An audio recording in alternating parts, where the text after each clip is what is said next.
If you want to survive and thrive in today's culture and business, you have to increase your productivity. So in this video, I speak with productivity and peak performance expert, Peter Voogd, and he breaks down his 5 tips on having unstoppable productivity and getting more done in less time. Coming up.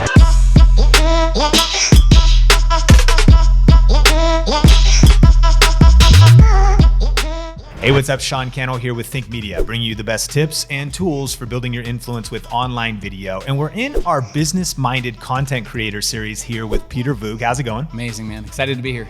Man, pumped to have you back on. Peter's the author of 6 Months to Six Figures, hit $8 million in sales, building a team by 27, now has an 8-figure business total and everything that he's done, and has done one thing that really accelerated him, and that was mastering productivity. And I know that as content creators, we need to do the same. We need more outputs and not necessarily overtaking our life and working all the time. That's what I love about Peter is he has a great lifestyle. He's got great balance. But when you can boost your productivity, you can get more videos out, more social media, and ultimately drive more revenue in your business. And so we have 5 unstoppable tactics here. And the first one starts out with powerful and purposeful intention. Peter, what are you talking about there? So really setting the intention, understanding that your calendar is a reflection of your integrity. And the most successful people I know in terms of fulfillment, results, influence, income, videos, business, they're the most productive. And when you're productive and you're efficient with your time, you have more times for things you love. And it's just an overall better lifestyle and fulfillment. So for me, I want people to know, first of all, Sean, I was horrible at time management. That's one of the reasons I decided to master it. I really had no other option. My back was against the wall. So when I got into sales, I was working 80 hours a week. I was getting nothing done. I was always overwhelmed. My to-do list would always keep growing. I felt like time was running me versus me running my time. And I was stressed out. And from that moment of being stressed out, I became almost, in a scary way, obsessed. Like, I have to figure out this time management thing. Because I saw people getting less, working less than me, getting better results with a better lifestyle. So first, I want to share with people, there's people right now that are busier than you, getting bigger results with more peace of mind. And that kind of drove me, like, I got to figure this out. So I became obsessed. I hired a time management coach. I read every book I could. I watched videos. But more than that, I actually got in the trenches and started testing and figuring out what worked. From years of research and years of trial and error, these are the 5 things that really kind of resonated, that stuck with me, that translated to really any industry. So that's kind of why I created these 5 steps. So let's dive in. So powerful and purposeful intention, realizing that there's 10,000 ways to get to an end result. But there's one optimal way based on your industry, who you are, and what your strengths are. And you always make time for what's most important to you. So people always used to tell me, it's not about working hard, it's about working what? Smart. It's not about either. It's about working right. Because I know people that are really smart, working smart, that are broke. I know people working extremely hard that are broke. Yep. But very few people I know that work right based off who they are and what their industry is. Almost all of them are thriving. So I want to teach people how to actually work right. So just to let you guys know, recommended time, this is an actual system you can use at any time. I do this once a week. It takes about 30 to 45 minutes. I'm going to give them the tools and tactics. They can do it on their own time. So it takes about 30 to 45 minutes. What you need is a journal, no distractions, and you need to be in a top-notch state of mind. So which we'll talk about, Sean, but when someone's doing this activity, they need to be in a good state of mind so they can actually execute these things that they're going to learn from me as well. So first thing, powerful and purposeful intention. You have to invest all your previous experience, all your past failures and successes into your future preparation. So the first thing I do when I'm planning my week, the first thing I'm doing is really thinking through where I was at my best last week. When was I maximizing my time? Where did I lose track of time? When was I not at my best? And thinking about everything from the previous week or month and making sure I don't repeat that mistake. The trick to productivity is deciding what you're gonna work on at some point other than in the moment, and then practicing that high value work over and over till it's habitual. So a lot of people make decisions based in the moment. And that's always almost always the worst decision. So why you want to do this time management tactic is when you plan your week and you think things through strategically and you're intentional, you're planning your week, Sean, in your best state of mind. And a lot of times people will plan the perfect week, but what happens? Life hits them. So Tuesday comes along, they said they were working out at 7:30. 7:30 comes along, I don't feel like it. No. Remember, you make bad decisions. Watch the other video to learn kind of about what we talked about, but you make bad decisions when you're tired. You have to remember back to when you were in an intelligent state of mind. When you were at your best, on Sunday, I planned to work out. I was at my best then, I'm gonna follow through with what my best said. So the first thing is understanding that you gotta choose what to do other than in the moment from strategy and intelligence. So that's like purposeful and powerful intention, is really thinking through what you're gonna do for the week, right? That's the first step. So the weekly summary, I always write a paragraph on my ideal week, what the week looks like. I reflect on my previous week. Like I said, it's just a free flow. Take 5-10 minutes, I just write it down. There's no wrong answer here. Just write down whatever's on your mind from the week before, good and bad. Then I start getting into questions, and I ask these questions every week. What did I get done? What went well? What didn't? Where did I waste time? When was I in the zone and why? And did I add enough value to the marketplace? So I don't know if you can translate in your industry, what would some powerful questions be to ask yourself to make sure you're on track for your next week? How many videos did I create? How many subscribers? Give them some examples of what they should ask to make sure they're progressing. Yeah, I think outputs is the foundation for video creators. How many videos did I actually get posted? That's Not necessarily shot or even edited, but it's when it's shipped, it's in the mail, like it's out there. You got to get that thing published. I think also it could be setting a target for how many people you want to reach out. You know, you talk about networking. So like you want to do collabs, people get discouraged because they ask 2 people, they get 2 no's. You need to ask 200 people. But if you set a target to say, I'm going to try to network and reach out to 5 people a week or 10 people a week, then all you know is that you're following that system. And I think that beyond that would be those personal rituals as well. Content creators, we do need to get in the right state of mind. It's probably one of the most overlooked things. One of the reasons why people don't end up shooting videos is they talk themselves out of it right before, because there's so much self-doubt and dread and different things that can hit you. 100%. You have to have a results ritual to get you into the right state so you can deliver on camera and say, look, I got to get this content out. People overthink videos. They think that one video, they put too much weight on it, like it's going to make or break their brand. No, you got to just hit your targets. And that's what real game changers do. They show up no matter how they feel. And so, following those systems. Tracking the videos is huge, especially for your industry. So how many videos did I put out last week? Not that I think about putting out, not that are in my Dropbox. How many got published and got seen? That's huge. So then I also think about, what am I 100% committed to making happen this week, no matter what? No matter how I feel, where I'm at, what mood I'm in, what am I committed to making happen? Then I ask, what am I most excited about? What are my top wins from the week before? And this is something they can pause and write these down. Who am I waiting on? Who do I need? These are questions I ask myself before I dive into number 2, which is scheduling out your work. But this is what I do every single week. I have not missed this for years because I know the importance of it. Every minute spent planning saves 10 or 20 minutes of execution, right? Of wasted time. So what are your commitments? What are you excited about? What are your top projects? What are the actions that need to move it forward? And then something that always stuck with me that I learned is doing something unimportant well doesn't make it any more important because you're doing it well. Busy work, man. We just do what we think. We were on Instagram for a few hours. Of course, you should comment on Instagram, network with people, but we make the excuse. You're just dabbling on Instagram. You're not actually building your business. You're letting it dominate you instead of being really intentional. I like that. Well, the second tip is predetermining your outcomes. So what do you mean by that? So now you have all this information. Now you're taking all your past experience and putting it into your future preparation. This is how you never had 2 or 3 bad weeks in a row. I'll never forget the Michael Jordan stat that literally drove this home for me years ago. He averaged 30 points a game his whole career. And every game he averaged less than 15, the next game he averaged over 45. AKA, he never had 2 bad games in his entire 15-year career. Now, is that by luck and chance? No, when he had a bad game, what would he do? He would dive into why, he'd watch the film, he'd leave the gym and go to the gym and keep shooting to make sure he, no matter what, did not just have a bad game, he crushed it the next game.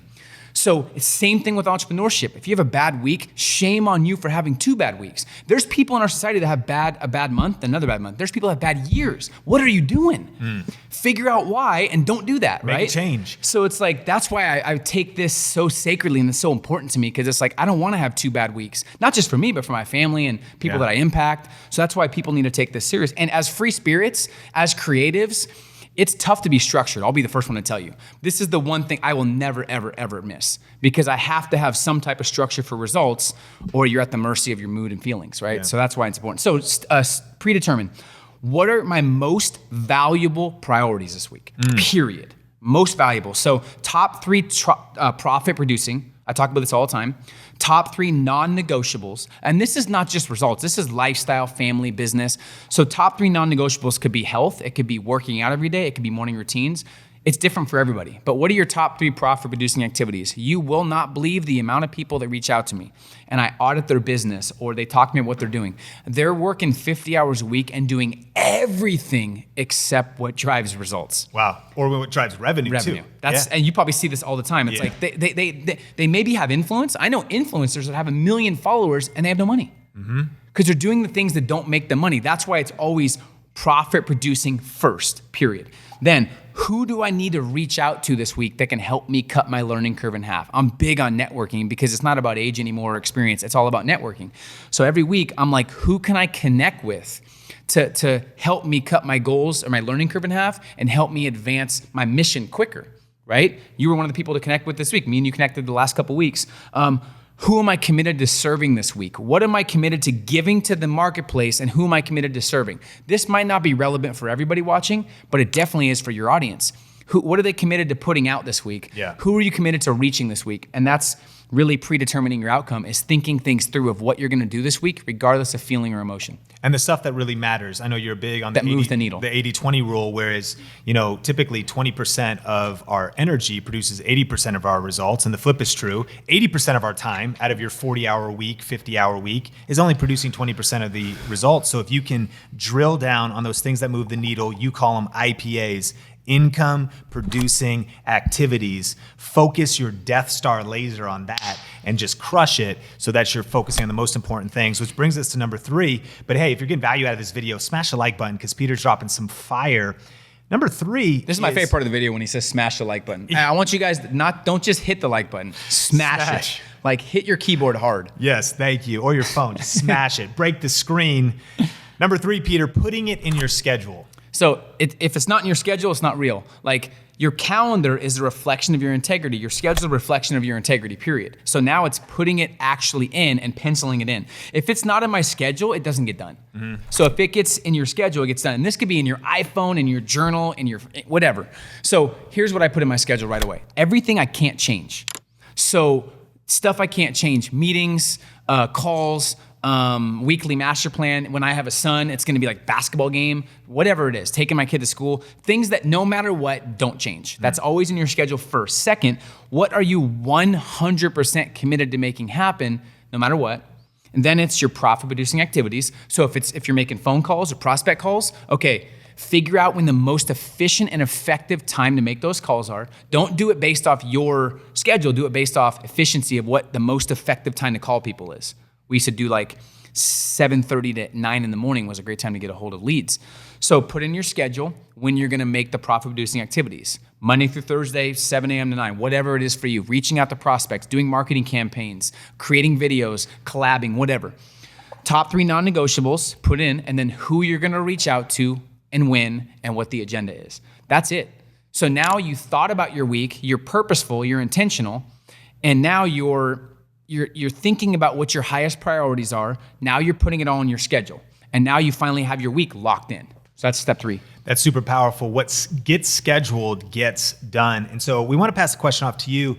How do you schedule your week? Do you use like a Google Calendar? Do you have like a physical planner? Or would you be transparent and say, you know what, I'm actually not planning out my week? Let us know in the comments. I know that that's where I was.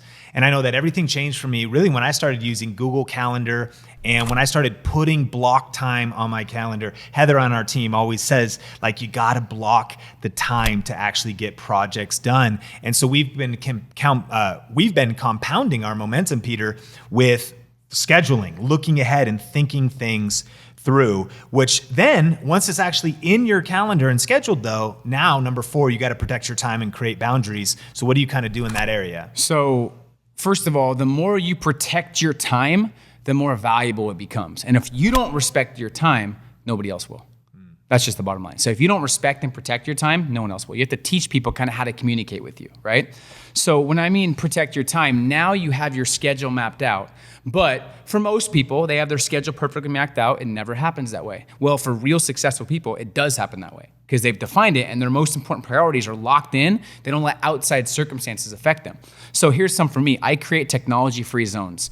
What that means is if I'm writing in my book or creating a mixtape or doing something that does not involve internet, it's just a distraction. And I will never, ever open my laptop unless I know exactly what I'm doing on it first.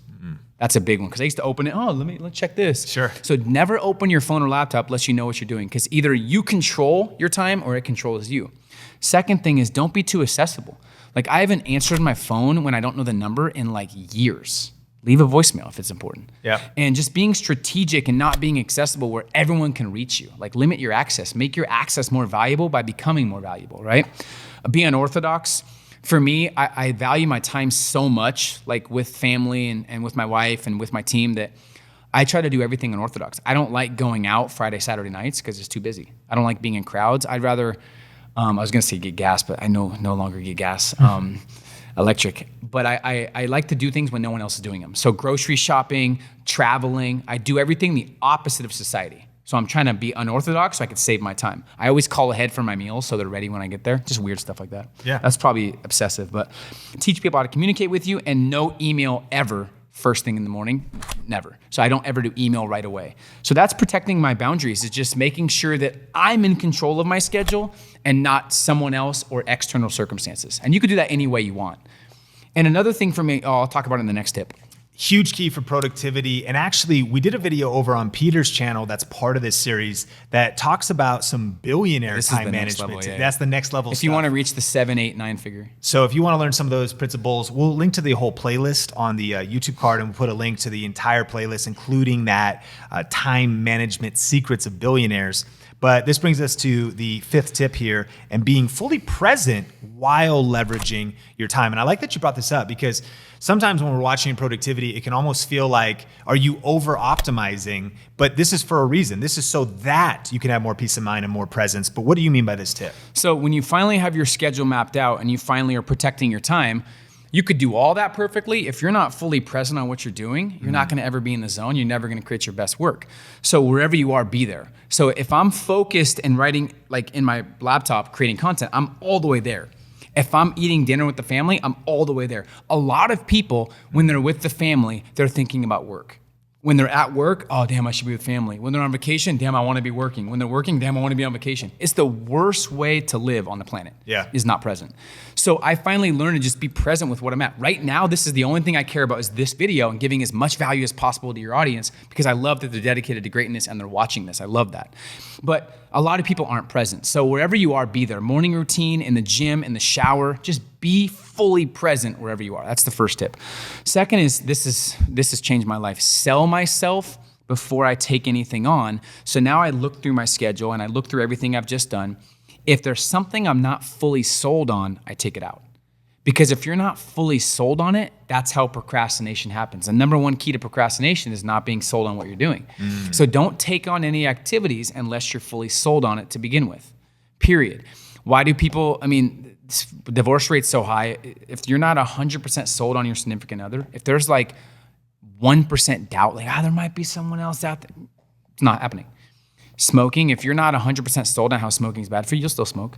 So it's like fully selling yourself on the importance of this. So this book took me 8 months to write. I wasn't sold on it. I would back and forth. Finally, when I was like, this is not about me, it's about the people that I'm impacting. It's about people that tell me it changed their life. Right when I was sold on it, it only took me another month to create it because I was fully sold. So sell yourself on every activity. If you're not fully sold on really being a video influencer, creator, a CEO, you're gonna take the easy route and you're probably gonna settle. So unless you're fully sold, how do you sell yourself? Stack up a lot of reasons and make sure it's the best thing for you in that moment. Next, be open and observant to the present moment. So you want to be able to adapt and adjust, but you want to make sure that if you're sold on that thing, no one can persuade you. This is kind of a billionaire tip, but I've seen a lot of people that are at the 7-figure mark, Sean, that are very hard to persuade and very hard to influence. A lot of people make decisions super slowly and change their mind fast. Successful people make decisions promptly and you can't change their mind. So be the one that it's tough to influence. These days, people are influenced so easily. They're manipulated easily. They're sold on hype easily. Don't be that person. Be the one that's tough to sell.